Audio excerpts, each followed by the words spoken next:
walang ilaw sa likod, nasa paslin ka pa.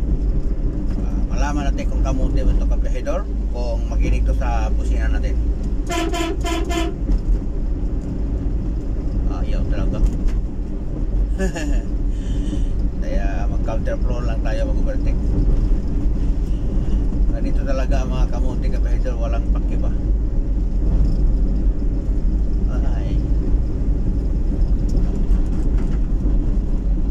Bakit kaya mag-stay siya dyan sa ano?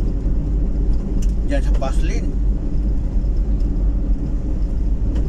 Talaga naman. Wala talaga. Batik lang tayo. Huwag gayahin mga kabahidor ha. Ganyang klaseng mga kamuti ng mga tricycle driver na nakastay lang sa paslin. Ang lapad ng daan, 4 lanes to. Tapos nakastay ka dyan. Dapat manatili dapat sa slow-lane para iwas disgrasya, no? Pag ganyan kasi klaseng ano driver, kaya sa nakikita ko sa Facebook, diba? Yung tricycle driver at saka yung truck ayaw makinig. So ang ginawa ng truck, lumiko sa banda sa slow lane. Pagkatapos bigla siyang nag-overtake, kinakat niya yung ano, nag-overtake siya ba, kinakat niya ng tricycle nga nandyan sa fast lane. Di tamaan doon ng tricycle sa puwita ng truck, muntik pa disgrasya. So yan ang mga pasaway dapat bigyan ng leksyon, no? Lalo na pag inusinahan natin, hindi pa rin nakikinig, nanatili pa rin sa daanan ng mga fast lane, no? Sa mga mabilis na sasakyan. So yan lang kabahidor. So nandito ako ngayon sa ano, Moises Padilla to Isabela, Negros Occidental.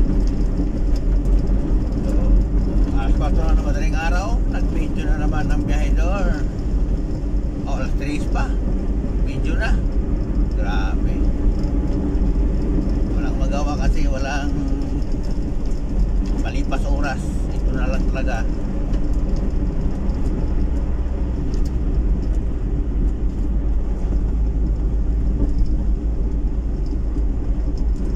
Watching mga kabahidor, napakadilim area dito. Kaunti lang yung mga ilaw ng ano, pasada. Ang mga bahay lang walang ilaw talaga nga, street light. Maraming salamat sa nanonood.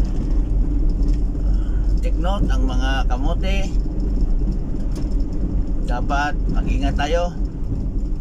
Pag mahina ang takbo natin, kahit hindi tayo tricycle, kahit motor or anong klaseng sasakyan, kahit kotse pa yan, pag mahina ang takbo natin, manatili tayo sa slow lane, di ba?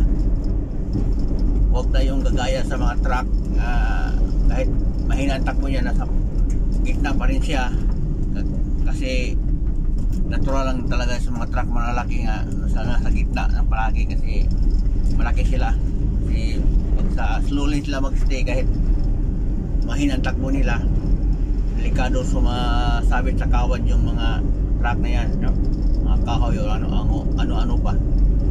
Kaya truck lang ang pwede manatili sa fast lane kahit mahina ang takbo, no? Para kasi iniiwasan nila yung magkasagis lang ng mga kuryente o ano pa. Maraming salamat mga kabahidor.